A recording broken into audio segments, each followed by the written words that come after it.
Last time we spoke about the Battle of Ley Gulf. General MacArthur's forces landed on Leyte, prompting a response from Admiral Toyoda. Kurida's first striking force was sent to attack Ley Gulf, while Shima's force faced confusion and delays. Japanese naval forces were hit hard by American submarines, with significant losses including the sinking of Atago Amaya. Despite efforts, Japanese counterattacks faltered. On October the 24th, American forces secured key positions, and MacArthur announced the re-establishment of the Philippines government amidst ongoing naval battles and air attacks. During the fierce Battle of Ley Gulf, Musashi endured multiple torpedo and bomb hits from American aircraft, but continued to fight as it took on severe flooding. Despite efforts from Kurida's fleet, Musashi was eventually abandoned and sank, marking the largest ship ever sunk by air attack. Nishimura's force faced relentless torpedo strikes in a decisive night battle, with the battleship Fuso and cruiser Mogami being heavily damaged or sunk. Ultimately, Nishimura's forces retreated and the Americans achieved a significant victory. This episode is The Last Carrier Battle.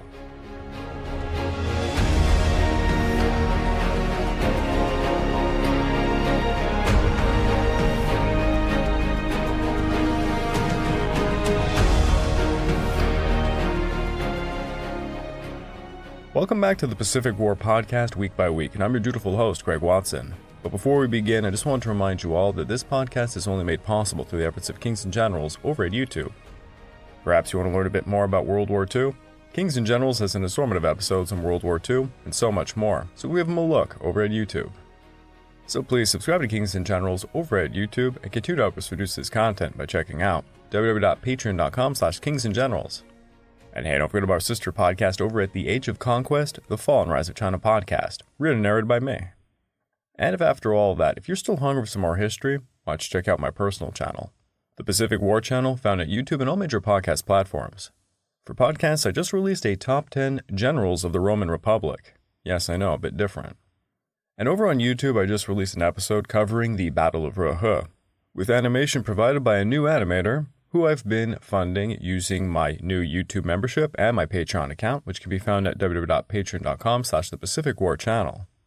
Over on both of those, you get access to the exclusive podcast, you get early access to all of the content I make, and voting rights for what I will tackle next.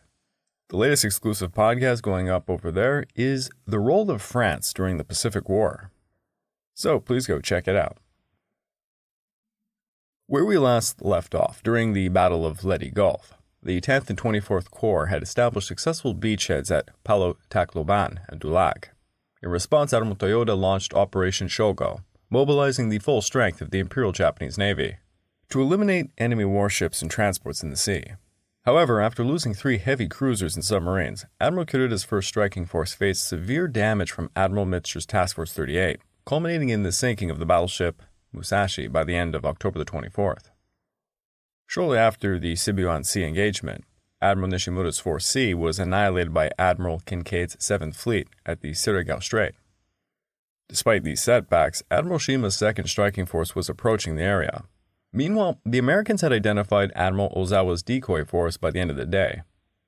In response, the aggressive Admiral Halsey chose to leave the San Bernardino Strait unguarded to pursue the depleted Japanese carrier force to the north, aiming to finish off the IJN. Yet unbeknownst to him, Kurida with 4 battleships, 6 heavy cruisers, 2 light cruisers, and several destroyers was advancing towards San Bernardino Strait to attack Kinkaid's transports and escort carriers from the rear. This set the stage for one final and the largest naval battle of the Pacific War. To the north, as the Battle of the Surigao Strait was in progress, radar-equipped aircraft from the Independence detected Admiral Matsuda's carriers and later Ozawa's carriers in the early hours of October the 25th. However, due to a transmission error, the location of the Japanese forces was reported inaccurately. After the rendezvous of 3 of Halsey's 4 carrier task groups just before midnight October the 24th, Task Force 38 headed north with every expectation of achieving a great naval victory. At 1 a.m. on October the 25th, 5 radar-equipped aircraft flew off Independence to search off to the distance of about 350 nautical miles. Contact was gained at about 2 a.m. on Force A, at about 2:30 a.m. on the main body. Because of the transmission error, the position of the Japanese forces was given incorrectly. The wrong position was plotted out some 120 nautical miles nearer to Task Force 38 than it actually was. In fact, Task Force 38 and Ozawa were about 210 nautical miles apart. Despite this, Mitscher's carriers were readying for morning strikes while Admiral Lee's Task Force 34 was being reorganized. Meanwhile, Coretta's first striking force surprisingly navigated through the San Bernardino Strait during the night without encountering any resistance, proceeding towards Ley Gulf and a confrontation with Rear Admiral Thomas Sprague's escort carriers near Samar. However, the movement of Shima's force was not coordinated with Nishimura's. Shima designed his advance so he could attack separately from Nishimura's force. The gap between the forces was originally about 5 hours, but Shima reduced this to about 2 hours by the time his force began entering the strait. As he entered Surigao Strait on the night of October the 24th, Nishimura issued reports during the early part of his transit, which Shima received. But when he met resistance, the report stopped. Shima was therefore unaware of the virtual annihilation of Nishimura's force. The only information available was gunfire flashes in the distance and snippets of radio traffic from Nishimura's ships under attack. Oldendorf was aware that a second force was moving to support Nishimura. The first firm indication of this was a contact report from a PT boat on Shima's force at about 12:38 a.m. Oldendorf knew he was dealing with two widely spaced out Japanese forces. Just as Nishimura was forced to deal with insistent PT boat attacks, now it was Shima's turn. These turned out to be more than a mere nuisance, however. Shima's introduction to combat came at about 3:15 a.m. when PT-134 mounted an ineffective attack. One PT boat managed to hit the cruiser Abikuma with a torpedo at 3:25 a.m., causing a significant explosion and slowing her to about 10 knots, forcing her to exit Shima's formation. As Shima advanced, he observed several ships ablaze and he saw the destroyer Shigure retreat before detecting a radar contact 13,000 yards away. Without Shima's approval, his chief of staff ordered the two cruisers to maneuver for a torpedo strike against the distant and indistinct radar contacts. At 4:22 a.m., Nachi and Ashigata each fired 8 Type 93 torpedoes at the radar contacts. In fact, these were Oldendorf's flagship Louisville followed by the Portland. Despite the element of surprise, the Japanese torpedo attacks completely failed. Immediately after firing its torpedo broadside, Nachi faced disaster. The burning Mogami had loomed out of the darkness minutes before. Nachi's skipper failed to grasp that Mogami was underway, not stationary, and he failed to take proper measures to avoid the damaged cruiser. As Nachi was unable to pass forward of Mogami, the two ships sideswiped each other forward at about 4:23 a.m. Frantic, last-second maneuvers lessened the impact of the collision, but the results were still dramatic.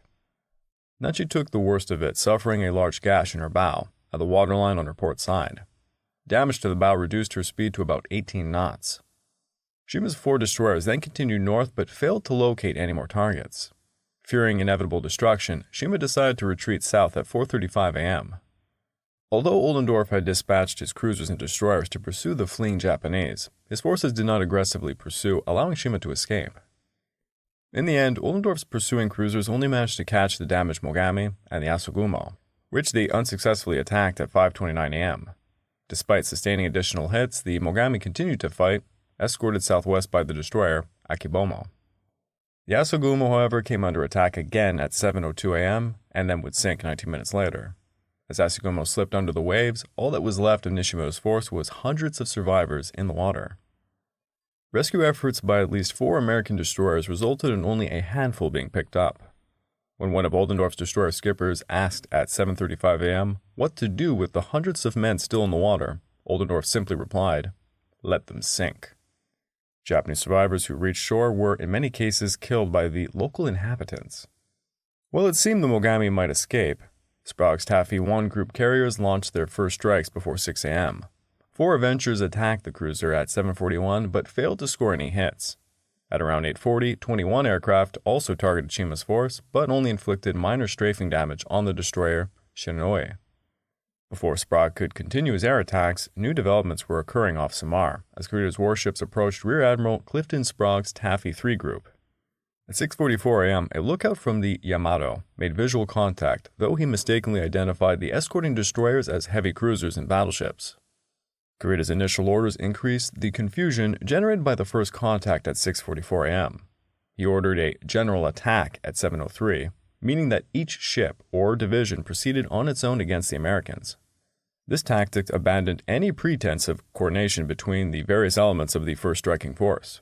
Super battleship Yamato and battleship Nagato remained together, but Kongo and Haruna operated individually. For most of the engagement, the 6 heavy cruisers operated in 3 groups of 2. The 2 destroyer flotillas, each led by a light cruiser, were kept to the rear by Kurita. He held his destroyers back to maintain their fuel reserves, but not having them maneuver at high speeds, instead sending his heavy cruisers ahead to pursue at full speed. This precluded them from screening the heavy ships and kept them out of position to make proper torpedo attacks. The general attack decision was a critical error. It resulted in a loss of control by Kurita, and a melee for the next 2 hours would begin. His rationale for ordering an immediate but uncoordinated attack was to close the range as quickly as possible to knock out the carrier's flight decks. Throughout the battle, Kurita maneuvered to keep the weather gauge. By doing so, he could prevent the carriers from turning into the wind to conduct flight operations.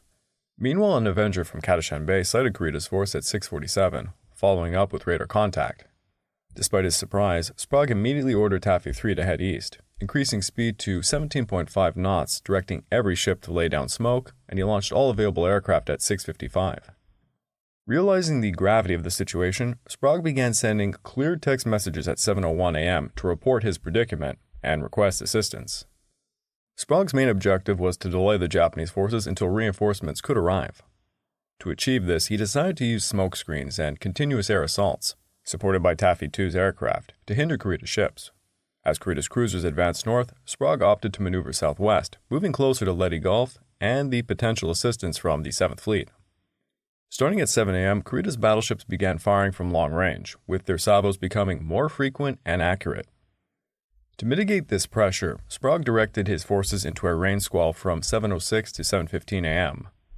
Once clear of the squall, he changed course southwards towards the approaching help from Ley Gulf. Meanwhile, as Kurita's ships continued east before turning south, the range of Sprague's carriers was extended, and the rain and smoke impaired the accuracy of the Japanese gunners. Sprague also ordered his 3 destroyers to launch a torpedo counterattack to shield the escort carriers as they emerged from the squall. The Johnson, charging through enemy fire, engaged the cruiser Kumano with gunfire to close the distance for a torpedo attack. At about 10,000 yards, the Johnson fired all 10 of its torpedoes, scoring a critical hit that slowed the cruiser and forced it to retreat. It was inevitable that Evans would pay a price for approaching so close to a collection of enemy cruisers and battleships, however. This came at 7:30 a.m. in the form of 3 large shells possibly fired from the Yamato, and a number of smaller shells that struck Johnson. The armor-piercing shells failed to explode, but damage was extensive. The aft machinery room was destroyed, which reduced her speed to about 17 knots. Most of the 5-inch and 38 guns were knocked out, but after repairs were made, during a providential 10-minute respite as a squall passed over, 3 were brought back online. The battleship evaded the torpedoes at 7:33 and retaliated with devastating gunfire against the hull. At 7:30 a.m., all operational aircraft were airborne, prompting Sprague to order the initial attacks on the heavy cruisers approaching the port quarter. Unrelenting American air attacks were the main reason for the Japanese defeat. Taffy air crews were not highly trained for maritime attacks, and the torpedoes and armor-piercing bombs were in short supply. Most Avengers were launched with bombs instead of more effective torpedoes for 2 reasons. Torpedoes took more time and preparation to load, and the deck crews of Taffy 3 did not have the luxury of time. Also, once loaded with a heavy torpedo, the Avengers could only be launched if the escort carrier steamed into the wind. Moving downwind, like Taffy 3 was forced to do for most of the action, did not get enough wind across the flight deck. The first attacks by Taffy 3 aircraft were conducted in groups of 2 or 3, with aircraft not properly armed for attacking the ships. Because Taffy 3 could not steam into the wind while being pursued by Kurita's force, recovering aircraft during the battle was thus impossible. When they ran out of ordnance or fuel, they had to land on Taffy 2 or fly 100 nautical miles to the newly opened airfield at Tacloban. Even when lightly armed or unevenly armed, the aircraft made unceasing strafing runs in the case of Wildcats or dummy bombing runs, and in the case of Avengers. These attacks were poorly coordinated, but the Japanese on the receiving end of incessant attacks saw it differently. After the battle, Kurita and the others commented that the attacks were well coordinated, skillful, and aggressive. At 7:35, 10 Avengers struck the cruiser Suzuya, just as Vice Admiral Shirayashi Kazutaka was boarding, scoring a near miss that reduced her speed to 20 knots and took her out of the battle. The damaged hull then attempted a second torpedo attack on the heavy cruiser Haguro at 7:50 a.m., but failed to hit the target. However, this attack forced the super battleship Yamato to open fire at about 7 a.m. Her third salvo straddled White Plains, with one of the shells striking the carrier and causing some underwater damage. At around 8 a.m., to evade torpedoes fired from Hull, aimed at Haguro, Yamato then turned due north. This evasive maneuver forced her to the north for almost 10 minutes until the torpedo tracks disappeared, placing her to the rear of Kurita's formation and effectively removing her from the battle for a period. Nagato opened fire at 7:01 a.m. at a carrier assessed to be about 36,000 yards away. After the 3 salvos, the battleship stopped firing, having hit nothing. At 7:54, the Hermann launched 7 torpedoes at the Haguro, but they all missed. Destroyer escorts Samuel B. Roberts, Raymond, and Dennis also joined in the attack but failed to score any hits, though they managed to escape unharmed. The Hermann subsequently launched a second torpedo attack on the Haruna at 8 a.m., but once again, none of the torpedoes hit their mark. Despite using smoke and evading shell splashes, the Hermann avoided damage.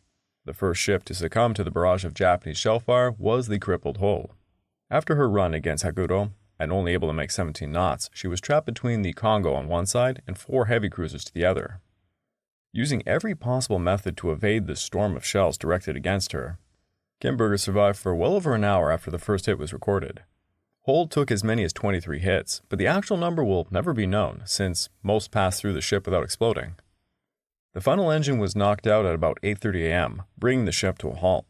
As the crew abandoned ship under continuous fire, the Hull finally rolled over at 8:55 a.m. Meanwhile, the Japanese cruisers continued to close in on the escort carriers. Under fire from the battleships, Sprague's initial course was to the east of southeast at full speed, 17.5 knots. As the Japanese heavy cruisers began to pressure his formation's port quarter, Sprague was forced to alter course to the southwest. Kalinin Bay was to the rear of his formation. She took a battleship shell at about 7:50, probably from the Haruna, and it went through the hangar deck and out of her unarmored hull. As many as 14 other hits followed, all probably from 8-inch shells. Kalinin Bay retaliated against the cruisers at 18,000 yards with her aft 5-inch and 38 gun. The smoke generated from all 6 carriers and from the destroyers and destroyer escorts on the starboard quarter succeeded in hiding the carriers from direct Japanese observation for much of the battle. The Japanese shot slowly and methodically with 4-gun salvos, allowing the escort carriers to chase salvos. The smoke and evasive maneuvering kept damage to a minimum, but of the 6 escort carriers, 4 were eventually hit. Fansha Bay took 8-inch hits, all forward, that killed 3 and wounded 20. White Plains took a probable 6-inch hit and suffered light damage. Kitkun Bay was not hit, but suffered several personal casualties from near misses. St. Louis suffered no damage during the entire battle. The Gambier Bay bore the brunt of the enemy fire, with an initial shell igniting a fire at 8:10 a.m. 10 minutes later, a devastating hit reduced her speed to 11 knots and forced the carrier to lag behind the rest of the formation. At 8:22, Yamato re-entered the fray, intensifying the assault on the carrier. Her men closed on the carrier at 8:41 a.m. to find her burning and listing by 20 degrees. Continued Japanese fire resulted in more hits, with most of the armor-piercing shells passing through the ship.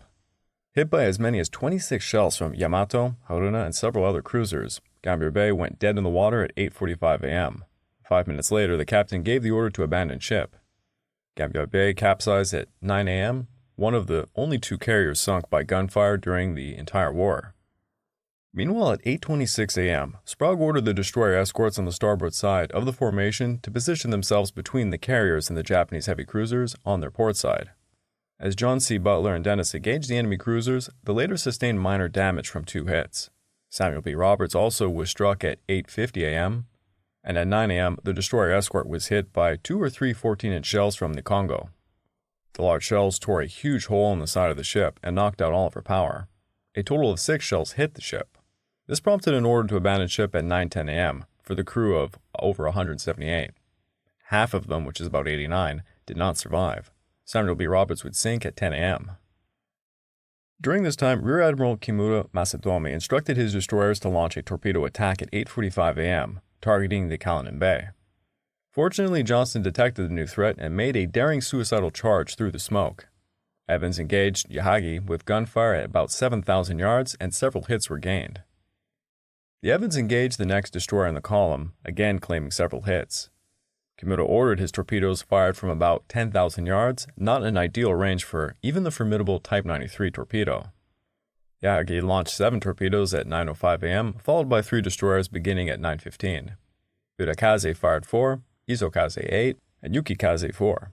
Evans may have been responsible for Kimura's premature torpedo attack, but now his ship was about to pay the ultimate price. The Japanese destroyers and Yagi took Johnson under fire, joined by as many as 3 heavy cruisers. The hits began to pile up. By 9:20 a.m., Evans was reduced to coning the ship by yelling orders through an open hatch on the fantail to the men below, turning the rudder manually. At 9:45, Evans finally gave the order to abandon ship. The Japanese destroyers closed in and continued to pound the wreck. After an epic fight, Johnson rolled over and would sink at 10:10 a.m. Most of her crew of 327 got into the water, but 186, including Evans, were lost.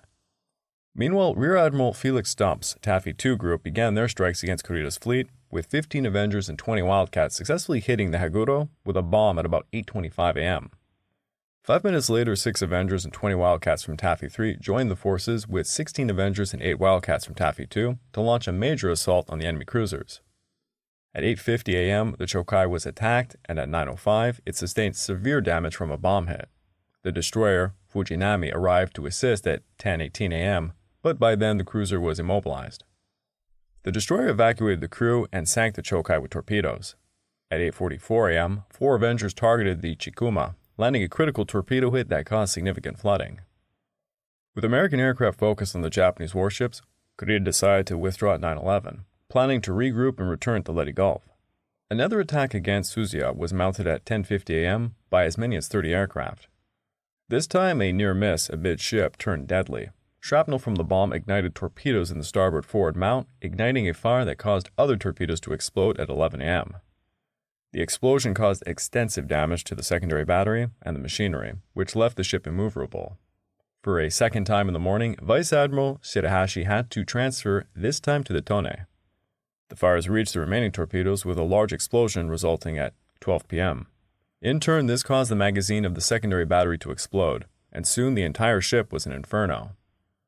Surviving crewmen were taken off by the destroyer Okinami after the order to abandon ship was given at 1 p.m., and then at 1:20 p.m. Suzuya sank. 247 men were lost. The Tone suffered a bomb hit at 12:40, and 3 minutes later, Noshiro experienced minor damage from near misses. The destroyer Nowaki was tasked with rescuing Chikuma's crew and then scuttled the crippled cruiser, which was completed at about 11. Due to these intense air attacks and fearing the total destruction if the battle continued, Kurita signaled Toyota at 12:36 to abandon the attack on Ley Gulf and to begin a retreat northwards. During this withdrawal, Kurita's force faced attacks from 37 Avengers and 19 Wildcats at 12:45, resulting in only minor damage to Nagato and Tone. Subsequent strikes by Stump's carriers were also ineffective, but Sprague's carriers' total of 441 sorties that day was a notable accomplishment. At 1:15, 100 aircraft from Admiral McCain's carriers, which had been recalled on October the 24th, were now arriving in the area. They launched one of the longest carrier strikes of the war. Despite their efforts, they were unable to inflict additional damage. A follow-up strike at 3 o'clock with 52 planes also failed, allowing Kurita to escape. Tremendously outgunned, the commander of Taffy III, Rear Admiral Clifton Sprague, began to plead for help minutes into the battle. As Kurita pressed his advantage, these pleas became more urgent. In response, Oldendorf recalled his advance guard at 7:23. Kincaid ordered Oldendorf to bring his entire force north at 8:47 to assist the escort carriers. He formed a task force of the battleships California, Tennessee, and Pennsylvania because they had the most armor-piercing shells remaining. They were escorted by 3 heavy cruisers and 20 destroyers with 165 torpedoes. The next strike consisted of 10 Avengers, each with 2 500-pound bombs instead of torpedoes, escorted by 5 Wildcats, all from Omane Bay. They went after the Mogami. The Avenger pilots claimed 5 hits on the cruiser. In fact, only 2 bombs actually struck the ship. By the time the attack concluded at 9:10, Mogami was dead in the water after the failure of her last turbine. New fires raged beyond control, and the danger of the forward 8-inch magazine exploding, as the others had been flooded, put the entire crew in danger. After evacuating the remaining crew, the Akibono scuttled Mogami at 1:07, resulting in the loss of 191 men. Additionally, in the morning, Taffy I faced Admiral Onishi's first kamikaze attack. The first ship to be attacked was the Santee. At 7:40, a Kamikaze commenced its dive, gained complete surprise, and encountered no anti-aircraft fire before hitting the ship forward of the flight deck. Fires from the resulting explosion were quickly put out, but not before 43 men had been killed or wounded. Within 5 minutes of the fires being extinguished, submarine I-56 slammed a torpedo into the ship. The converted tanker shook it off with no casualties and no loss of capability. The final aircraft also selected Petroff Bay, but ended up going after the Saint-Denis after it was damaged by anti-aircraft fire. It struck the carrier on the flight deck forward of the aft aircraft elevator. The Zero's 551-pound bomb exploded, creating a hole in the hangar deck. The fires were put out within minutes, and within 2 hours, flight operations had resumed. The suicide pilots approached the remaining 5 escort carriers at low level before popping up to an altitude a few miles from their target. At this point, they were detected on radar, but no interception by the defending Wildcats was possible. At 10:50, Kidkut Bay was attacked by a single Zero. The pilot failed to hit the carrier's bridge, but his aircraft hit the portside catwalk before crashing into the sea. The ship incurred damage when the Zero's bomb exploded close alongside. 2 more suicide aircraft were dispatched by anti-aircraft fire. The last 2 Zeros selected white planes for their attention. One came in from astern, but missed the ship after crashing into the water close aboard the port side. The other was deterred by anti-aircraft fire and headed towards the St. Louis. The last Kamikaze was the most skillful. At 10:53, the Zero came in over the stern of St. Louis and dropped his bomb before performing a shallow dive into the flight deck amidship. The aircraft slid off the bow, leaving a trail of fire on the flight deck from its fuel. The fire was no problem to deal with, but the bomb penetrated the flight deck and exploded in the hangar deck, where 6 aircraft were being fueled and armed. The resulting explosion forced the ship to be abandoned, and 32 minutes after being struck, the ship would sink with 114 crewmen after the fires reached its magazine.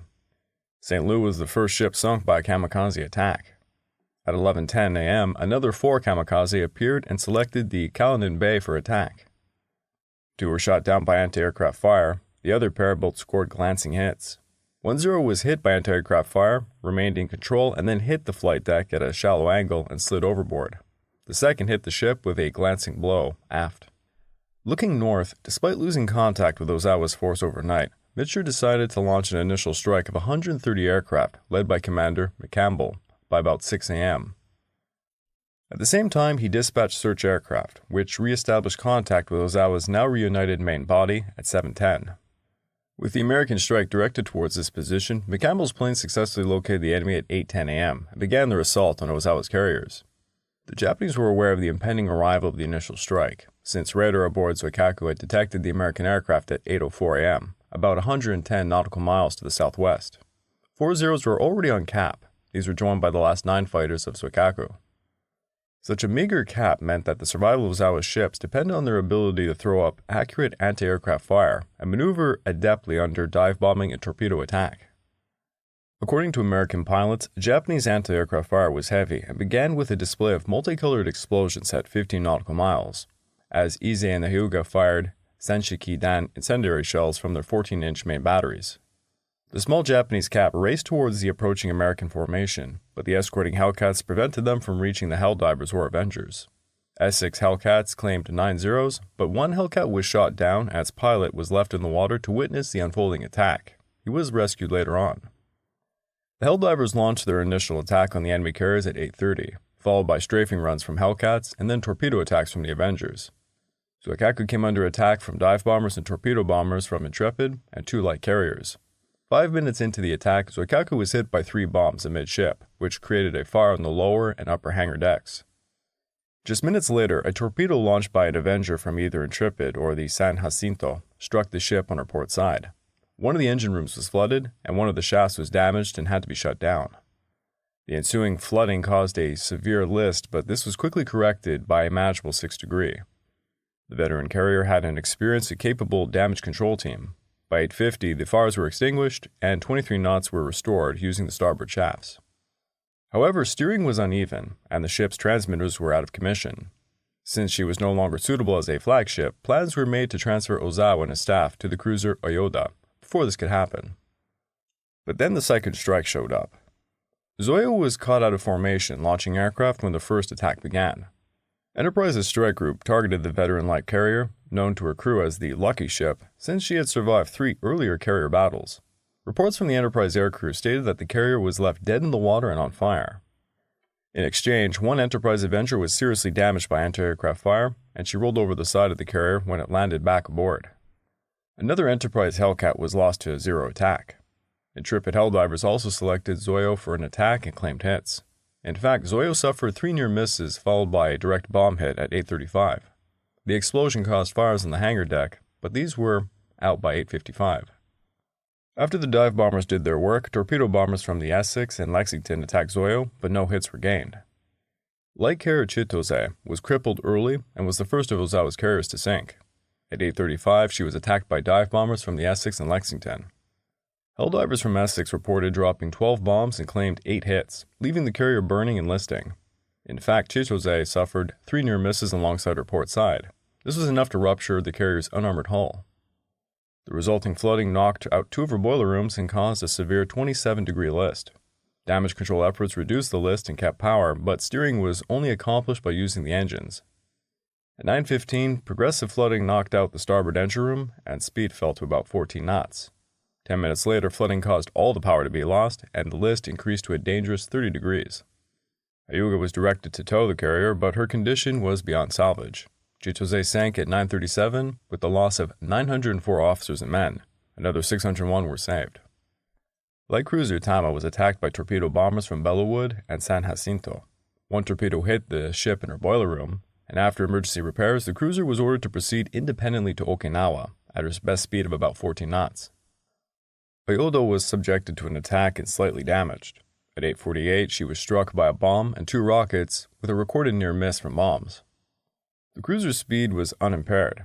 Large destroyer Akizuki also came under attack from aircraft in the first strike. At 8:42, the ship was struck amidship and set afire. The ship lost power and fell out of formation. Within minutes, a large explosion was noted amidship at 8:56. At that point, she broke in 2 and quickly sank. This was either caused by a torpedo or bomb hit that detonated torpedoes amidship. 150 officers and men were pulled out of the water before air attacks forced destroyer Maki to abandon rescue operations. Meanwhile, as this attack unfolded, Mitchell launched a second strike of 36 aircraft, which reached the target area at 9:45. Coordinated by McCampbell, these planes focused on the carrier Chiyoda, which was hit by 1 bomb and several near misses, resulting in flooding and a severe list, ultimately bringing the carrier to a halt. The climax of Halsey's battle of annihilation against the main body should have been an engagement by Task Force 34 with 6 of the world's most powerful battleships. But this was never to be. The plight of the escort carriers off Samar brought a flurry of urgent pleas to Halsey for assistance. These began at 7:07 a.m. with a plain text message from Kincaid. In response, Halsey ordered Task Group 38.1 to steam west from Ulithi to support Kincaid, but otherwise remained focused on crushing Ozawa with the rest of Task Force 38.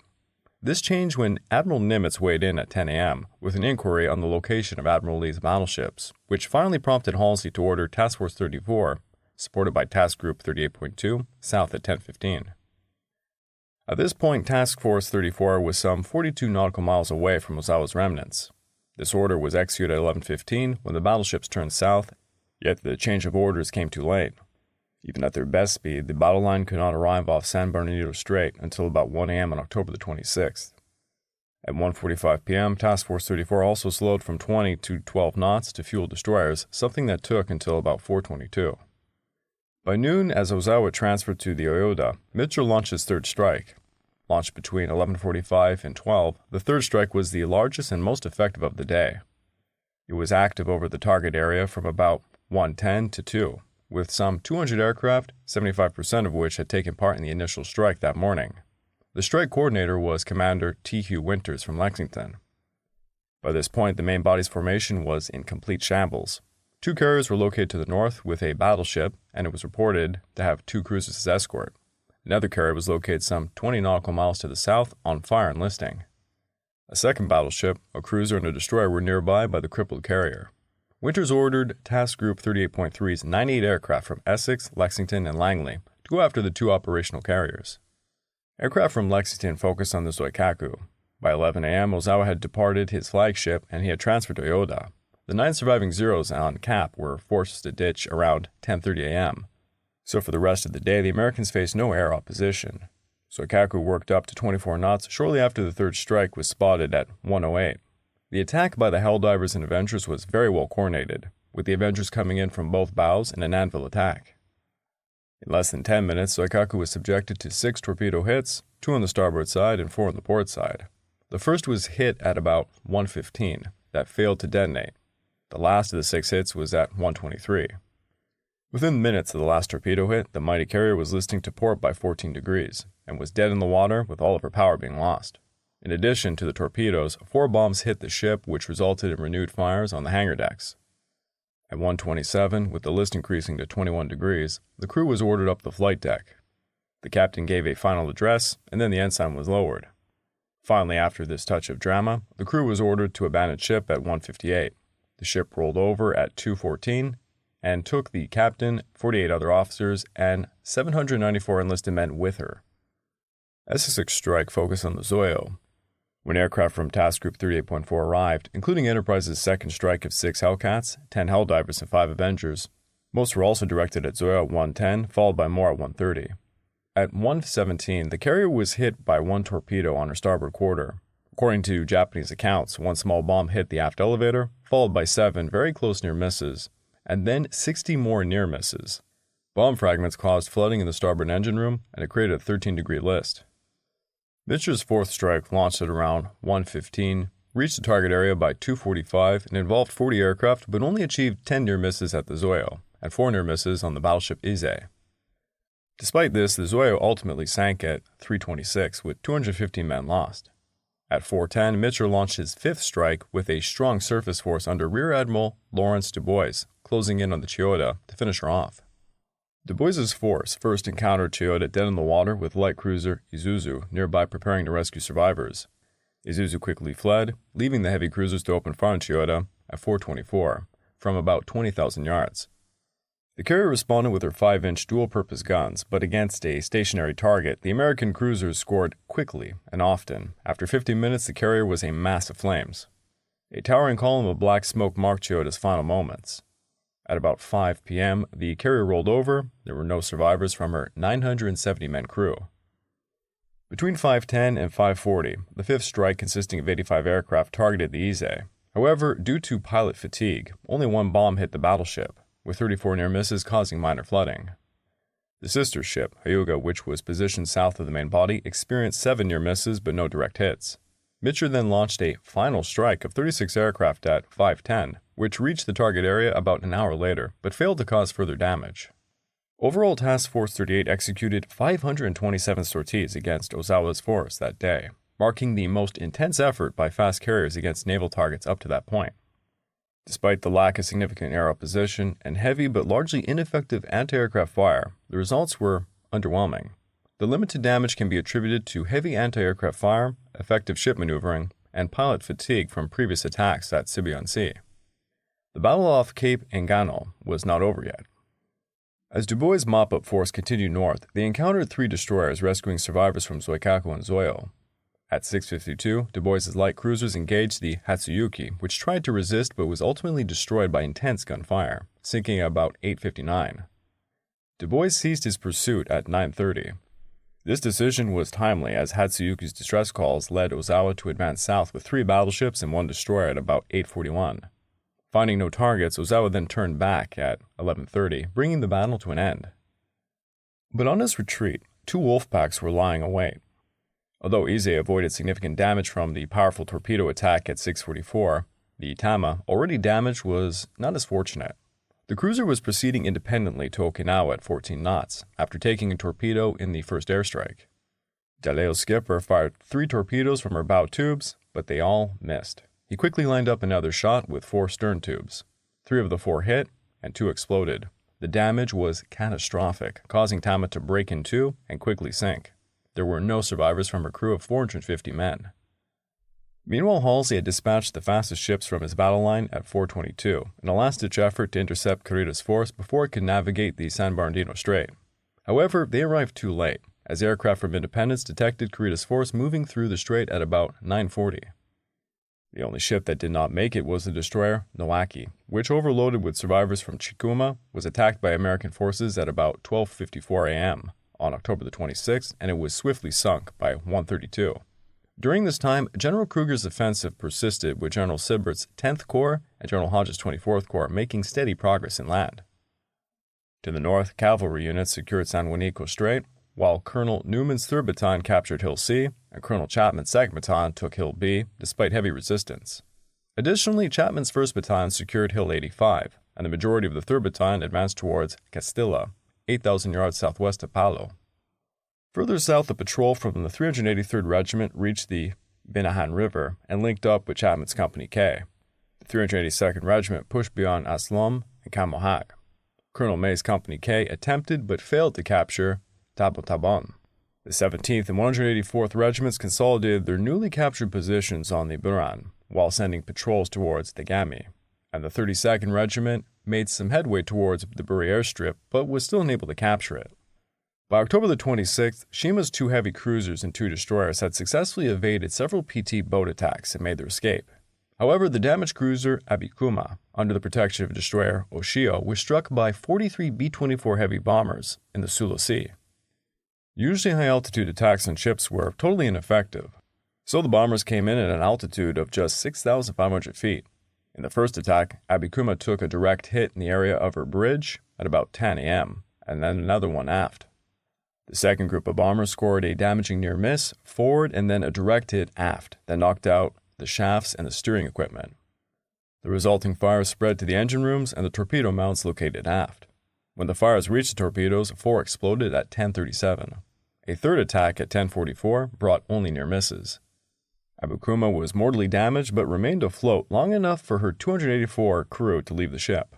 The veteran cruiser, part of the force that attacked Pearl Harbor, sank at 12:42 with the loss of 210 men, added to the loss of 37 from the torpedo hit from a PT boat.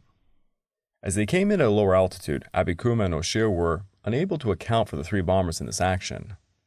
On that same day, kamikaze attacks resumed against Taffy 1. 3 Zeros penetrated the cap and attacked the Suwannee, which had completed repairs from the prior day's suicidal attack. 1 Zero hit the flight deck and smashed into a group of 10 aircraft parked on the bow. The aircraft were quickly engulfed in flames and they spread down into the hangar bay, where another 10 fueled aircraft were preparing to be brought up to the flight deck. The resulting fires on the hangar deck were put out, followed 2 hours later by a fire on the flight deck. The crew paid a very high price for saving the ship, 85 dead, 58 missing, and 102 wounded. Other kamikaze selected Sangoman and Petrov Bay for attacks, but both carriers reported being near missed. The initial success of the kamikaze attacks, including 1 carrier sunk and 5 damaged, gave the Japanese hope that they had found a new way to halt the American naval advance. This marked the beginning of the kamikaze era in the Pacific War. As Kurita's force moved through the Subian Sea, Admirals McCain and Bogan launched a strike at 6 a.m. with 257 aircraft. Despite this effort, the exhausted pilots managed only 3 bomb hits on the Kumano, causing moderate damage. Aircraft from the Wasp and Cowpens also found Kurita's main force. Noshiro was able to evade 6 torpedoes aimed at her, but at 8:52, 1 struck with a devastating effect. The ship lost all power and within minutes developed a 26 list to port. The next attack was concluded by aircraft from the Hornet. A second torpedo hit the lightly protected cruiser at 10:39 and then at 11:13, and she would sink bow first. By this point, Kurita's destroyers were down to their last few tons of fuel, forcing them to reduce speed. Destroyers had to shift fuel amongst themselves to reach a tanker position at Koron Bay. Hayashishima was forced to temporarily anchor off the Semirara Island south of Mindoro. She was attacked by Avengers from 10:45 to 10:50 and had her bow blown off by torpedo. As a result, she was grounded and sank in shallow water off Semirara Island. Kurita's remaining ships managed to reach Koron Bay, or Brunei, except for the destroyers Fujinami and Shiranoi, which were sunk by air attacks on October the 27th, resulting in the loss of their crews, including those from Chokai aboard the Fujami. By the end of the Battle of Ley Gulf, the IJN had been effectively decimated. Despite suffering severe defeat, Admiral Mikawa assessed that he still had enough resources to carry out Operation TA, which involved transporting reinforcements to Ormak. On October the 24th, the cruiser Kino and the destroyer Uranami escorted 5 transports through intense strafing fire to Cagayan. After boarding the 41st Regiment, Admiral Sokonju's convoy set sail the next morning and successfully landed the reinforcements at Ormak early on October the 26th. Although they faced occasional enemy air attacks, they did not incur significant troop losses. Sokonju then sent 3 transports to Manila, but these were targeted by aircraft from Sprague's carriers. The attacks resulted in 2 bomb hits upon the Uranami and 3 on the Kino, leading to the sinking of both ships in the Visayan Sea. Another transport proceeded to Bohol, embarked with the 169th Independent Battalion, and they landed them at Ormac on October the 27th. Although the Leyte beachheads were secured against sea-based attacks, the Americans could not control all the surrounding waters, allowing General Yamashita and Suzuki to continue reinforcing the island. This marks the conclusion of the Battle of Ley Gulf. In exchange for the loss of 1 light carrier, 2 escort carriers, 2 destroyers, 1 destroyer escort, 1 submarine, 1 PT boat, 255 aircraft, and about 2,000 men, the Americans had destroyed approximately 300 enemy planes and sunk 28 warships, including the carrier Zuikaku, the last survivor of the Pearl Harbor attack, 3 light carriers, 3 battleships, 10 cruisers, and 11 destroyers, with a total of 12,000 Japanese casualties. Despite losing all of his carriers, Ozawa fulfilled his expected role and managed to survive the battle with 2 battleships and 2 cruisers. After the war, he noted that the final 3 strikes were not damaging, and his chief of staff remarked that he was unimpressed with the American pilot's quality. In contrast, Admiral Halsey faced severe criticism for his controversial decision to leave the San Bernardino Strait unguarded while moving his entire force north. If he had employed more strategic thinking and embraced decentralized decision-making, Mitsru's carriers could have engaged and defeated both Ozawa and Kurita. Nishimura also performed his duties effectively, despite losing his life and almost his entire force. He diverted the 7th Fleet's surface forces, leaving Kinkaid's transports and escort carriers vulnerable to Kurita's attack. The Shima force contributed nothing to the mission, but survived largely intact. Kurita demonstrated bravery throughout the battle, but was occasionally indecisive. Although he was not responsible for the losses at the Sibuyan Sea, and he was unlucky with his lookouts misidentifying cruisers and battleships amongst Sprague's escort carriers, he faced American tactics that he perceived as skillful. Sprague's desperate maneuvers to avoid annihilation were seen by the Japanese as tactical excellence. Kurita acknowledged the effective performance of American destroyers, which broke up his formation with torpedo attacks and utilized smoke screens effectively. Both Kurita and his chief of staff found the American air attacks to be relentless, aggressive, skillful, and well coordinated, considering them to be the most proficient attacks encountered by the 1st Striking Force throughout the battle. In the end, Toyoda's Shogo plan was fundamentally flawed and destined for failure. Although it contained some clever elements that exploited weaknesses in the United States Navy's command structure, it was ultimately incapable of success and served only as a means of the IJN's destruction. Even if Kurita had advanced into Ley Gulf, it would have provided no significant military advantage for the Japanese and would have likely led to the complete destruction of Kurita's forces. The failure of Shogo left the Japanese without a fleet and with no realistic hope of defeating the Americans. However, the emergence of the Kamikaze attacks allowed Japan to continue the war for a while longer. I would like to take this time to remind all of you that this podcast is only made possible through the efforts of Kings and Generals over at YouTube. Please go subscribe to Kings and Generals over at YouTube and continue to help us produce this content by checking out www.patreon.com/kingsandgenerals. And hey, don't forget about our sister podcast over at The Age of Conquest, The Fall and Rise of China podcast, written and narrated by me. And if after all that, if you're still hungry for some more history, why don't you check out my personal channel, the Pacific War Channel, found over at YouTube and all major podcast platforms. I have a huge request to make here. For over a year, many have asked me to make a YouTube membership. So I recently made one, and it's a complete replica of my Patreon account, found at www.patreon.com/thepacificwarchannel. Over on both, you get access to the exclusive podcast, early access to all my content, and voting rights for the subjects I will tackle next. But I will add something else that you get. A lot of my new podcasts, especially the exclusive ones, are done with a co-host, and they're done over Zoom, so it's a visual podcast. Sometimes I turn them into full documentaries. With more people joining the YouTube membership, I plan on doing some more live content, and maybe some gaming stuff as well. I would love for more people to join up so that we can communicate with each other, because unlike on YouTube, when it comes to podcasts, it's hard to receive commentary. There really isn't a way to do so. So please do consider joining my YouTube membership. The Imperial Japanese Navy was virtually annihilated during the Battle of Ley Gulf.